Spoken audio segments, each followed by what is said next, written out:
yani anaweza kuwa ni mtu bora katika vitu vya familia, hayatuha katika maisha yake, wal afaaha min alkhairi, katika kile anachokifanya chochote cha khairi basi kinaweza kufanikiwa. Assalamu alaikum wa rahmatullahi wa barakatuh.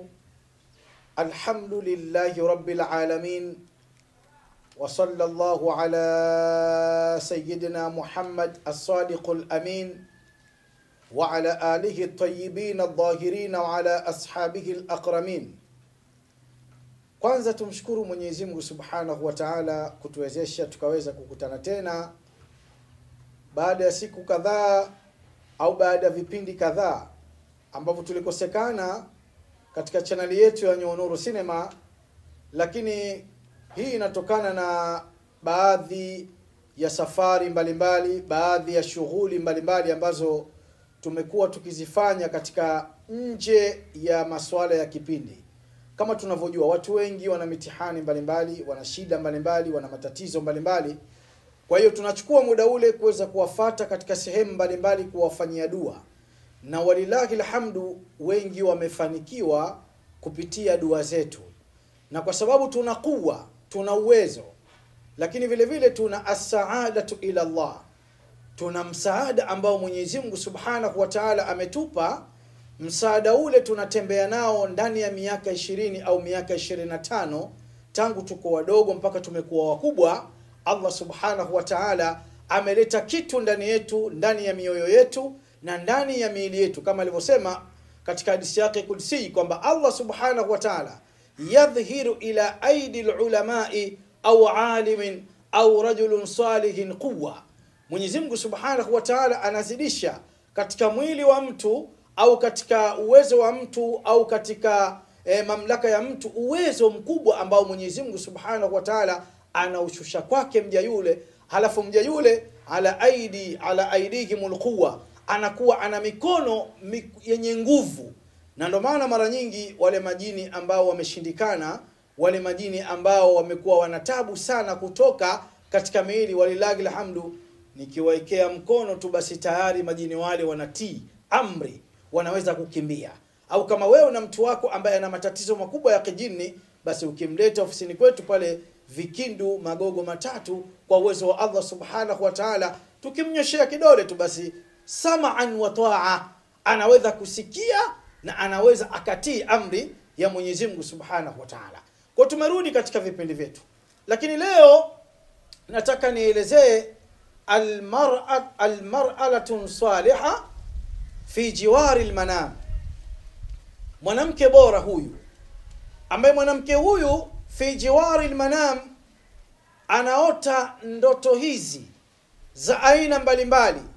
Na pengine mwanamke huyu wewe unaye nyumbani kwako, au mwanamke huyu yupo katika maisha yako, au mwanamke huyu yupo yeye mwenyewe binafsi katika maisha yake, lakini kuna vitu vya ndoto vinamtokea, lakini hajui mwanamke huyu kwamba yeye ni ulwatu saada almar'atun salihah.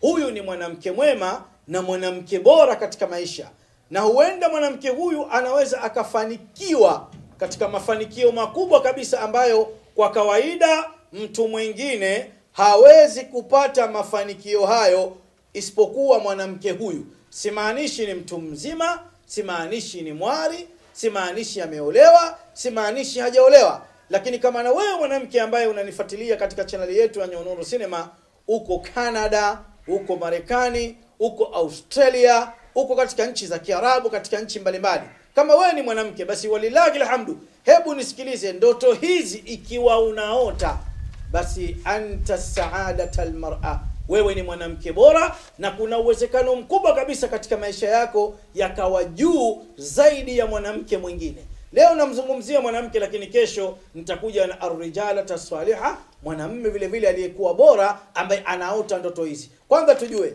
nikisema ndoto manake inma yahtaju ilayhi al-mubtada ay ya'lama fi manami ma yara fi al-manami anna jami'a ma yara fi al-manami ala qismayn. Kwa mtu yoyote atakayekuwa analala usingizini, basi lazima atakuwa anaota, lazima atakuwa anaota ndoto mbili. Ataota ndoto ru'yatun salihah ndoto zilizokuwa nzuri, wa ru'yatun kadhiba, na ndoto zilizokuwa mbaya kabisa. Lakini huyu leo atakuwa anaota ndoto nzuri. Pengine wewe mmoja wapo wa mwanamke ambaye anaota ndoto hii. Sina haja ya kuelezea nini ndoto, kama tunavyojua kwamba ndoto ni kasamun min Allah tabaraka wa taala. Ni mwanadamu anakisiwa au anapewa baadhi ya mambo na Mwenyezi Mungu Subhanahu wa Ta'ala.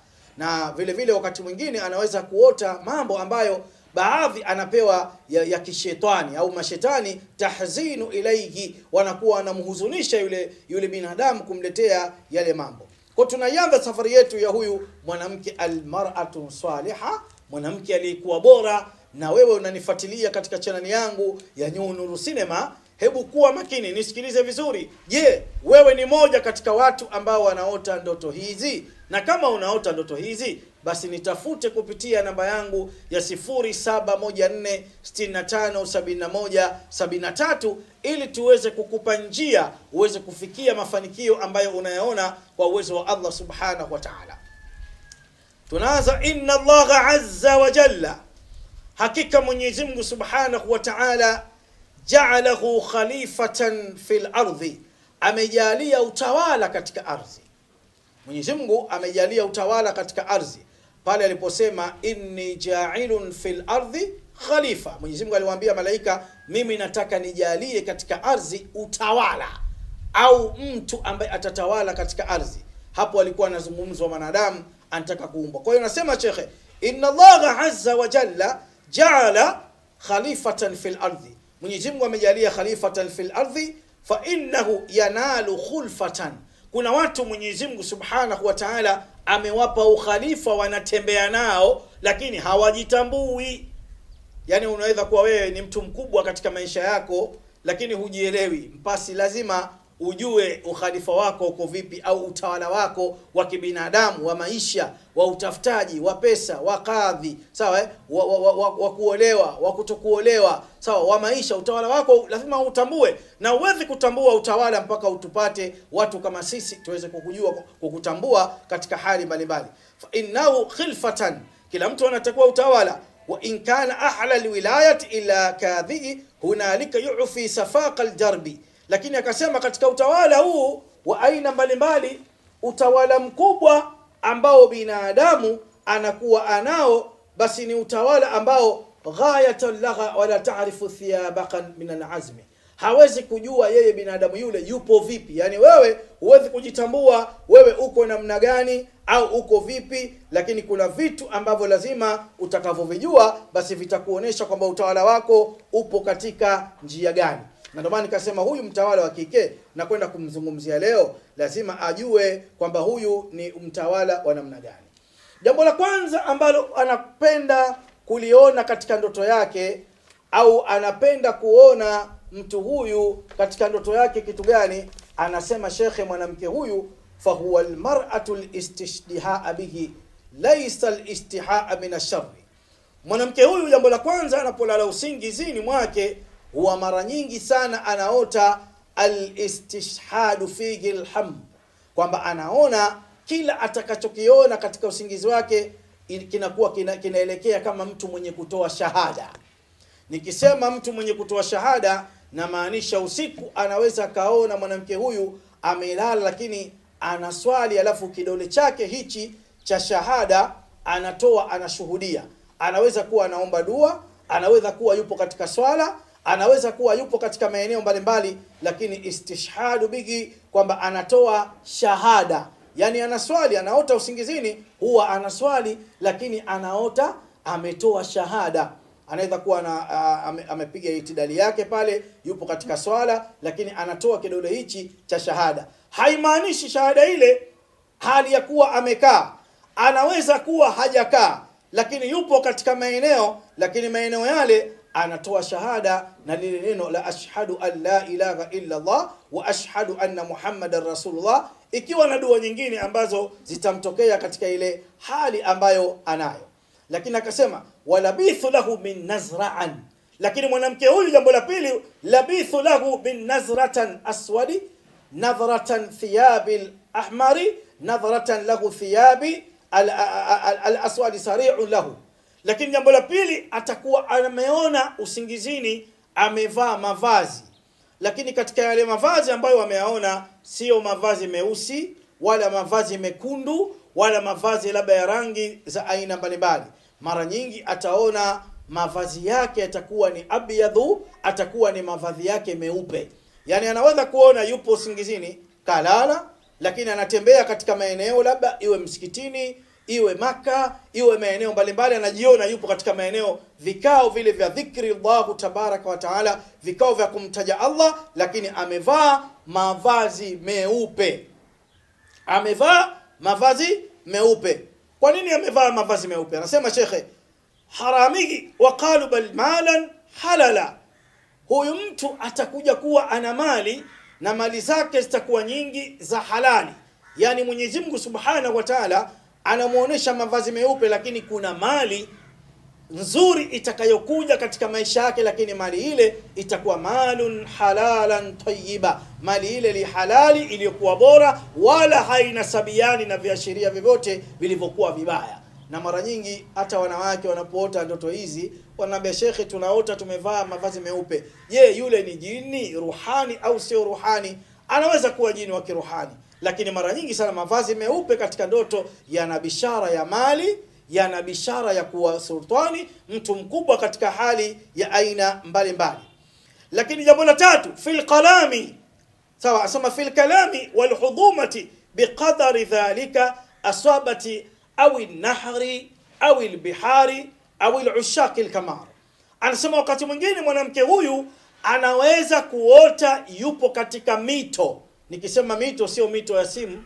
Mito maana yake ile mito nahari inayopita ndani yake kuna mito ile ambayo inapita katika bahari, kuna mito mizuri au nahari au sukuti albihar. Anajiona yupo katika mito yake, lala usiku tu anajiona yupo katika mito mizuri kabisa. Mito imejaa vitu vizuri, mito imejaa labda ndege wazuri, sawa? Mito imejaa sehemu ina harufu nzuri, na yeye yule binti au huyu mama anajiona yupo pale katika mito ile. Subhanallah. Kwa nini akasema Sheikh Ibn Sirin mwanamke huyu akijiona yupo katika mito hii basi ni mwanamke wa baraka? Akasema fil qalami alhudumati biqadari, sawa, dhalika fa innahu asabati an-nahri bil qalami dhalika au almu'abbina kathratu al-mal.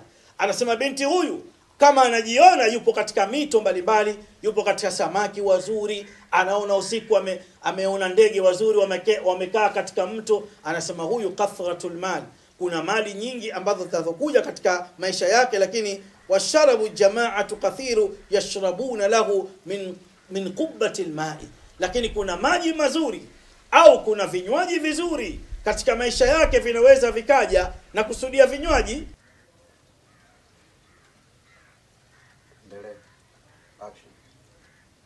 ila, akasema ila, sawa, ayakuna ahlan lidhalika fa in lam yakuna ahlan lidhalika yasibu lahu almal. Kwamba huyu ile mito anayoiona ile ina maana kubwa sana, lakini maana yake kwamba kuna mali itampitia katika mikono yake. Na mara nyingi wewe chunguza, mwanamke huyu ambaye anaswali, anafanya ibada nzuri, halafu anashukiwa na vitu kama hivi, mara nyingi pesa inakuwa inapita katika mikono yake bil amana, tena kwa amani kabisa. Na watu wengi wanamuamini, na akizungumza kauli hata katika ndoa, akizungumza kauli, basi mara nyingi tunatakiwa tumsikilize kwa sababu huyu ni mtu mwema. Lakini je, awe anaota, asiwe haoti, awe anaota mambo kama haya. Lakini wa humara almar'ati zawjiha, ikiwa huyu binti yupo katika ndoa, anasema ikiwa yupo katika ndoa, sawa, yupo katika ndoa mar'a zawjiha wasattaraha wa ra'siha wa sa'atin sa'a, basi mara nyingi sana kichwa chake kinaweza kuwa ni kichwa katika vichwa vya familia. Yani anaweza kuwa ni mtu bora katika vichwa vya familia, hayatuha, katika maisha yake, wal afaaha min alkhairi, katika kile anachokifanya chochote cha khairi, basi kinaweza kufanikiwa. Kwa mfano mtu huyu au binti huyu au mama huyu ikiwa anapenda kutoa sadaka, maana mtu akiwa na hali kama hii huwa anapenda kutoa sadaka, dhikrullah, kumtaja Mwenyezi Mungu katika njia za aina mbalimbali, akawa anapenda kujenga misikiti, akawa anapenda kutoa mali zake kwa ajili ya Allah, akawa anapenda kuwasaidia watu katika njia mbalimbali, basi subhanallah, Allah anasema katika Qur'ani kwamba huyu innal mu'minina wal mu'minati a'adda Allahu lahum ma'firatan wa ajran 'azima, hakika waumini wanaume na waumini wanawake basi Mwenyezi Mungu amewajalia ujira uliokuwa bora. Kwa hiyo atakuwa anapata ujira wa akhera na ujira vile vile wa maisha ya kidunia, kwa sababu duniani mtu kama huyu hatakuwa na maisha mabaya. Lakini jiulize wewe leo unaota ndoto kama hizi, lakini bado wewe mwanamke bado hujatoka kiuchumi. Unaota ndoto kama hizi lakini wewe bado unahangaika na maisha, unaota unaswali, unaota unafanya dhikri, unaota umevaa nguo nyeupe, unaota wewe upo katika bahari, katika miji mizuri, unaota matunda, unaota unashahadia, unaota upo katika msikiti, unaota uko Maka, lakini mpaka leo bado upo katika maisha yaliyokuwa duni kabisa, maisha ambayo hutegemei kuishi. Kumbe kuna vitu hujafanyiwa. Ndio maana nakusihi, kama unaota ndoto hizi basi nitafute kwa namba yangu ya 0714657173 ili tuje tukufungue. Na kama uko mbali nje ya nchi, namba yangu inapita, naambie Sheikh mimi nimeona hayo, na mimi ni mmoja katika wanawake ambao wanaota ndoto hizo za khair, lakini sijui maisha yangu, sielewi ndoa yangu, sielewi kabisa. Ndio maana akasema wahimara dhaujiha, ikiwa yupo katika ndoa basi asikilize mwanamke huyu, kwa sababu raasiha, kichwa chake, anasema kichwa chake baina nafi dhahabin, kichwa chake baina yeye na watu ni dhahabu. Sheikh mtaja mwanamke huyu, anasema baina natha dhahabin, kichwa chake baina yeye na watu ni dhahabu. Yani wewe mwanamke, wewe bora katika wanawake bora, basi kichwa chako baina ya watu wewe ni dhahabu. Kwa nini nikasema baina ya watu wewe ni dhahabu? Dhahabu tunajua thamani yake, dhahabu tunajua utafutaji wake, dhahabu tunajua ni kitu cha thamani kikubwa katika dunia ya leo. Kwa hiyo na wewe ni mtu wa thamani, lakini pengine hujitambui wewe mwanamke kwamba ni mtu wa thamani katika njia mbalimbali. Wa alfati musibatan fi zawjiha maraka amalaha illam takun dhata zawjin. Akasema ikiwa mwanamke huyu ameolewa, kwa mfano, hebu hapa ni stop kidogo nielekeze. Ikiwa labda ameolewa, kamkuta mume hana mali, kamkuta mume maskini, kamkuta mume ana shida, kamkuta mume ana mtihani, anasema ra'at lahu malaha, kwa huyu mwanamke basi zinaweza kupatikana nini? Mali kwa huyu mwanamke, na huyu nyota yake mwanamke dhalat lahu malaha, anasema zikapatikana mali, sawa. Wa bir'adi saqaha zawjiha, na akawa mwanamume yule anatembelea nyota ya huyu mwanamke, huyu binti au huyu mama. Sijui naelewana vizuri. Unasema Sheikh mimi nimeoa, lakini tangu nioe na nilikuwa na maisha magumu, lakini tangu nimuoe huyu mwanamke nimefanikiwa katika njia mbalimbali, na naona huyu mwanamke anaendana na mimi. Kuna watu wanajisifia hivyo, lakini kumbe hawajui kwamba huyu mwanamke ni sifa zake ni hizi kwa uwezo wa Allah subhanahu wa ta'ala. Kwa hiyo kuna vitu anakuwa anavyo mwanamke, wewe mwanamume unaweza ukafanikiwa katika kumuoa binti huyu.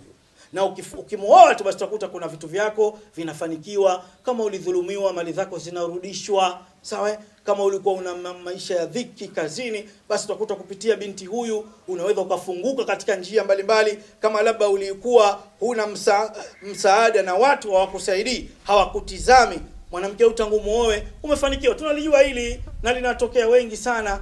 Haya mambo mashehe wameshayaeleza katika vitabu vya aina mbalimbali kwamba haya mambo yanatokea. Lakini akasema wa imra'at amra'atun laha, na mwanamke huyu dalili nyingine kubwa anasema fil manami, katika usingizi wake ataota ala ra'siha radda'a matir, ataota usingizini katika maisha yake mwanamke huyu mwema, ala ra'siha, katika kichwa chake, radai matirun au alaiha, kuna ndege wanamzunguka. Kuna ndege wanamzunguka, sio kunguru. Nikisema ndege na maanisha wale ndege wa kawaida, sawa. Kuna ndege mbwaju, kuna ndege mnana, kuna ndege msweswe, ndege maalum. Au njiwa pia anaweza kuwa anamzunguka katika kichwa chake.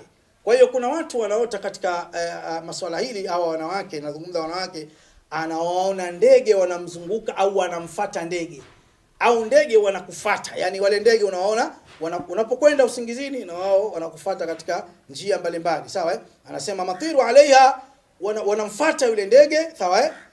Wanamfuata thawaban matiran, wakati wanamfuata yule ndege wana maneno wanayatamka wale ndege kumwambia yule mwanamke. Hebu nisikilize vizuri sasa hapa, subhanallah. Yani umeota ndani ya usingizi wewe ni mwanamke, lakini kuna ndege wanakufata, halafu wanakwambia maneno gani wanasema wale ndege? Ameyataja shekhe mmoja katika kitabu chake Tawasim an-Nisa'i. Wale ndege wanamjia yule binti, wanamwambia hailaqi ya hurrata as-saada fasultanika bijalali wal kamalu ila thawbati al-aswad fanzur ilayka hadhihi al-ahya'a falaka ja'un falaka dhar'un falaka masahu falaka abyadun falaka al-khair innaki alayka bi sultanika al-muharrara wa alayka bi janabihi al-matrun mustaqammala fanas'aluka Allahumma aini matira wa laka matira fa innahu mar'atin salihah. Allahu akbar. Wanamwambia maneno mazito kabisa, wanamwambia wewe ni binti ambaye umechaguliwa na Allah, tekeleza majukumu yako kama wewe ni mwanamke ambaye bora. Hawakuwa wengi katika ulimwengu wamechaguliwa na Mwenyezi Mungu, lakini wewe Allah anakuonesha dahari. Tazama, fanzur ila halika alhayati. Wanamwambia tazama mawingu unayaona mazuri, tazama neno la Allah unaweza kuona ukutani kumeandikwa. Wanamwambia wale ndege, tazama unaona.